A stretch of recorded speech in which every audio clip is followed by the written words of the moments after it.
nandito ko guys sa bahay at tingnan nyo ang itsura ko. Talagang walang ayos kasi syempre, and bago tayo mag-umpisa sa YouTube, let's welcome Marilyn Vlogs, ang inyong Lola Honey. Andito na naman. Ngayon guys, dahil weekend, ngayon lang ako mag-time na mag-arrange ng aking mga gamit dito sa bahay. Kasi nakikita nyo yan guys. So, ang dami. O, yan guys. Yung mga sapatos ko na, hindi ko na ginagamit guys. Gusto ko na siya diklata. Ayan kasi guys, ang dami. O, ito mga boots yan, pang winter ko. Ito naman mga pang summer ko. Ayan, tapos ngayon, dahil nga sa marami akong sapatos na hindi ginagamit. So, ngayon gusto kong ayusin itong aking mga sapatosan guys kasi nga makalat siya. Wala na akong space dito sa bahay. At ayun, may mga kahon pa ng sapatos siya.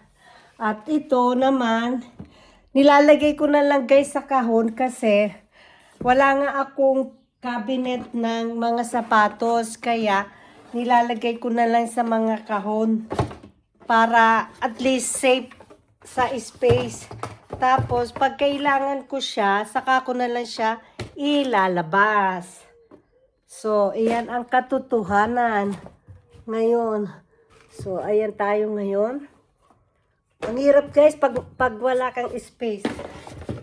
Ang bahay ko dito ay napakaliit lang ang inuupahan ko dito kasi ang mahal.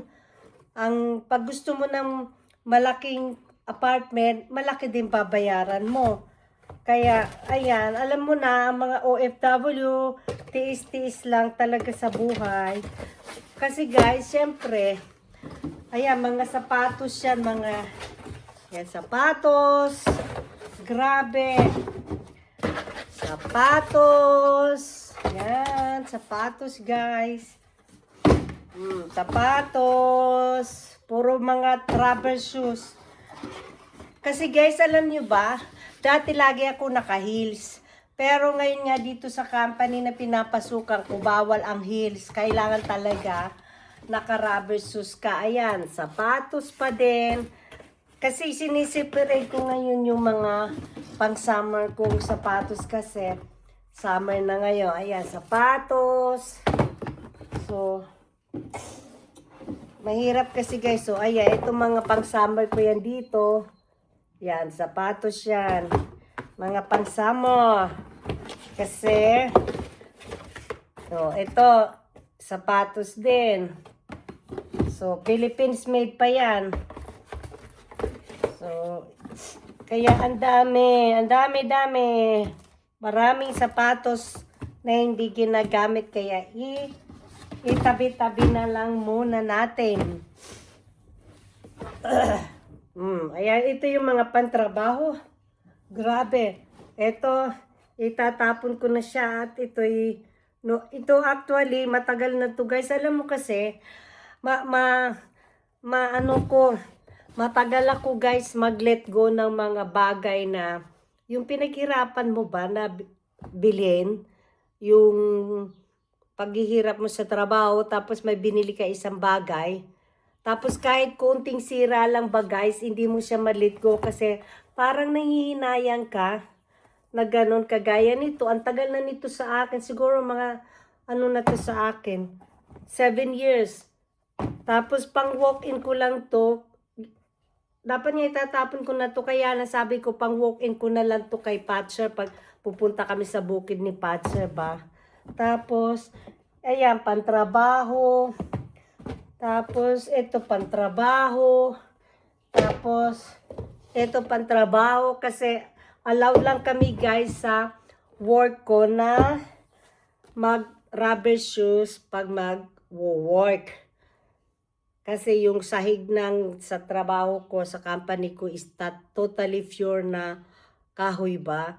So, pag nakahils ka doon, tumatagtik yung takong. Kaya bawal yun at saka isa pa, protection yon sa security, ano yon, security shoes ba?